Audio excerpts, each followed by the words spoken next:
one of the important part for your language skills, that is vocabularies. আপনি যদি চিন্তা করেন, একটা শিশু জন্মগ্রহণ পর সে প্রথমে কিন্তু ভাষা শিখে না, মানে কথা বলতে শিখে না।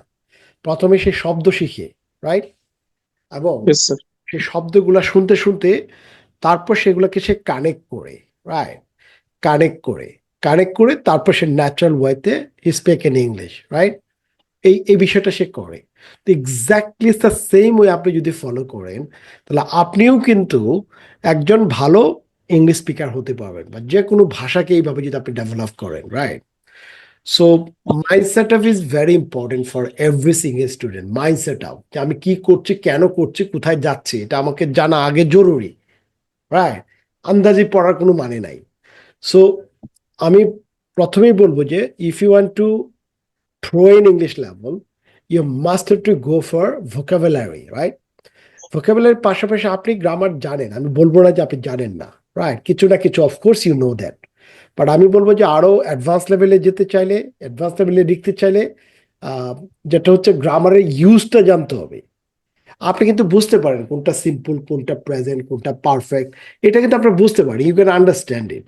বা প্রবলেম হচ্ছে আমাদের যারা ইউনিভার্সিটি থেকে পাশ করা স্টুডেন্ট বা ইউনিভার্সিটিতে পড়ে, they know the grammar, but to use grammar, use in context in your writing, context in your speaking, right? বহুতই আপনি গ্রামারটাকে সঠিকভাবে করছেন কিনা।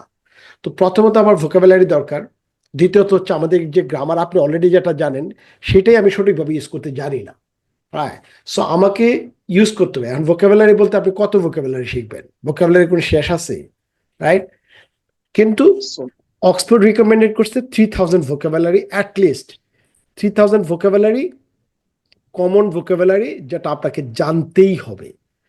এটা যদি আপনি জানেন, অ্যাটলিস্ট 80% কনভারসেশন আপনি করতে পারবেন। You never have a problem, right? 80%। আবার যদি এটার সাথে রিকমেন্ড আছে আরো 2000 ওয়ার্ড, সেটা হচ্ছে 5000 ভোকাবুলারি। আর 5000 ভোকাবুলারি যদি আপনি জানেন, তাহলে আপনি 95% কনভারসেশন আপনি করতে পারবেন এবং আপনার একাডেমিও চলবে, রাইট? এটা অক্সফোর্ড থেকে রিকমেন্ড। এখানে 3000 ভোকাবুলারি দেওয়া আছে। দেখেন এখানে সব ফ্রুটসের নাম দেওয়া আছে, যেটা আমরা লাইফে ইউজ করি। তারপর দেওয়া আছে কি, স্কুলে যে আমরা ওয়ার্ডগুলো ইউজ করি, answer, art, assignment, right? And backpack, backpack, backpack. এখন ball, ball point pen, ball point pen. দেখেন আমরা বল পয়েন্ট পেন বলি, right? Ball point pen, but উচ্চারণটা গেছে বোল পয়েন্ট পেন, বোল। এবং এই জায়গাটা আপনার জোর দিতে হবে, বোল পয়েন্ট, বোল পয়েন্ট। দেখেন আবার সাথে সাথে বলেন, ball point, ball ball point. Pen, Ball. Ball point pen. এখন এই যে এখানে আপনার যে শব্দটা আছে, আপনার আইএলটিএস এর যখন পরীক্ষা দিবে লিসেনিং এ, সে কিন্তু বোল পয়েন্ট ফ্যান বলবে। আর আমরা আবার বল পয়েন্ট ফ্যান, বল পয়েন্ট ফ্যান তো বলে না, সে তো বোল পয়েন্ট ফ্যান বলতেছে।